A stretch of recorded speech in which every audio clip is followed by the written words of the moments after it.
Merci beaucoup. Entraînant, très sautillant même comme jingle. Il était important qu'un tel congrès se tienne sur ce thème fondamental qu'est celui de la liberté d'enseignement, alors que sonne l'heure des 60 ans de la loi Debré. Car ce n'est un secret pour personne, le SNEL est viscéralement attaché à la liberté de l'enseignement.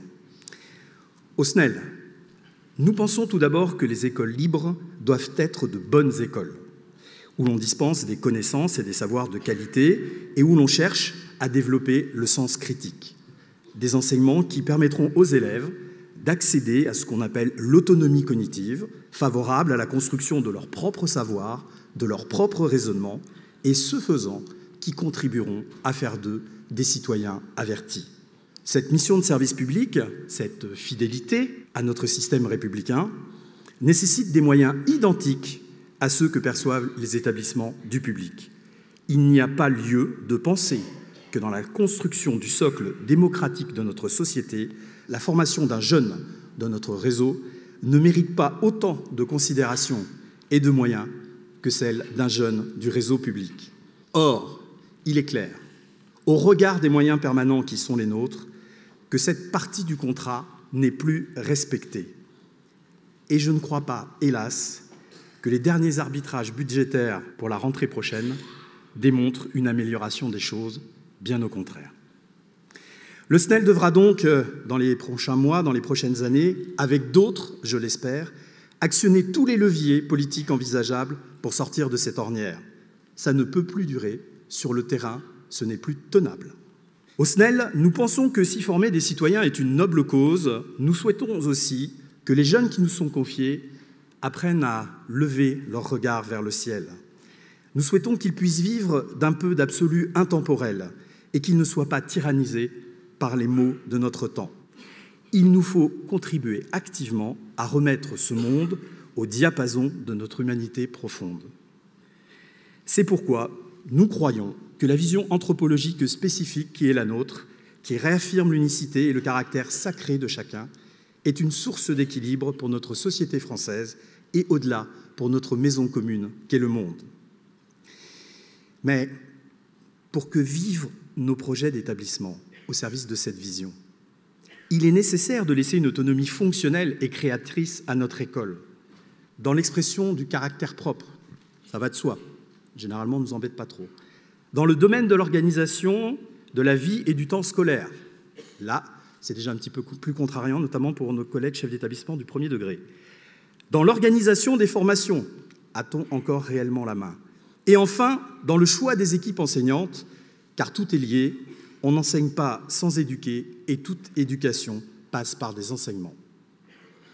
C'est ainsi qu'au SNEL, nous devons continuer d'œuvrer pour la plénitude de cette autonomie par notre réflexion tout d'abord, par notre action ensuite. Dans les commissions écoles, collèges, Bac-3, Bac+3, pédagogie, remettons sans cesse sur le métier nos approches éducatives et pédagogiques, célébrons notre capacité à innover, repensons ensemble l'organisation de nos établissements, soyons une grande force de proposition. Car j'espère simplement que si tout le monde ici est d'accord pour dire que le SNEL est une organisation professionnelle qui s'occupe très bien des moyens horaires, du social, des aspects juridiques, des contrats publics ou encore privés, de la formation, j'espère que tout le monde est bien convaincu que nous sommes aussi une des principales sources de création en termes d'initiatives éducatives et pédagogiques. Et si vous n'en êtes toujours pas convaincu, je viendrai personnellement construire un pont entre vous et nous à l'aide des 710 exemplaires de notre revue qui sont un des témoignages de cet engagement depuis 1925. Je ne terminerai pas mon propos sans vous exprimer qu'il n'y a pas d'école libre, d'établissement doué d'autonomie, sans chef d'établissement, exerçant pleinement leur liberté et leurs responsabilités.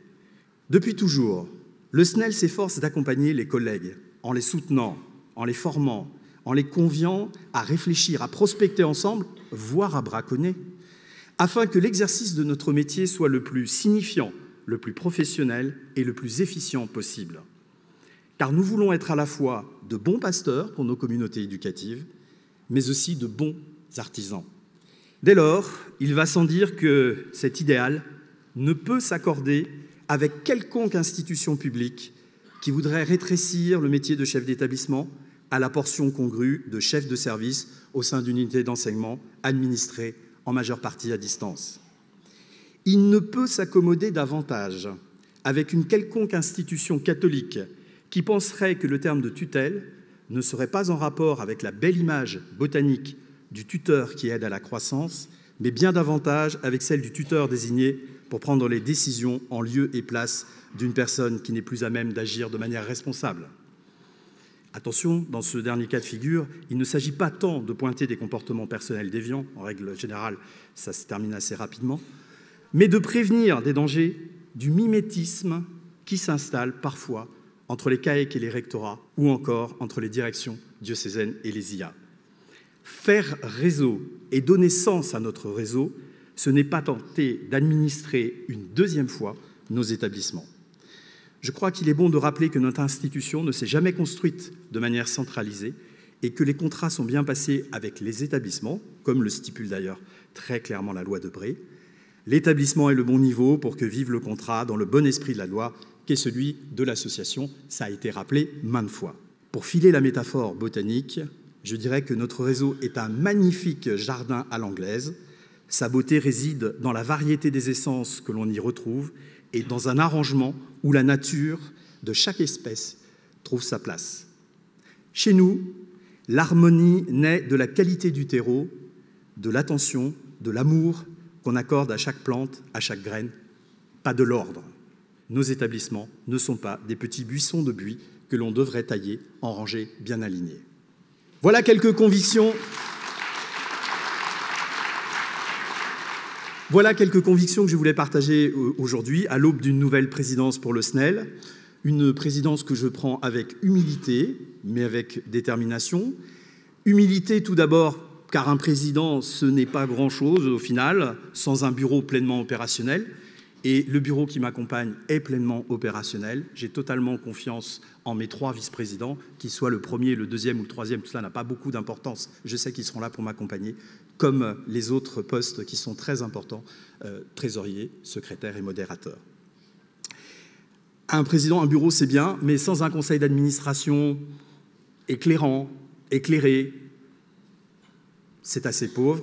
Merci à eux de nous accompagner dans la construction de notre politique commune. Et bien sûr, je saluerai tout particulièrement, par avance, le travail remarquable des délégués académiques pour l'avoir été. Je sais combien il est important que ce soit des animateurs de leur territoire.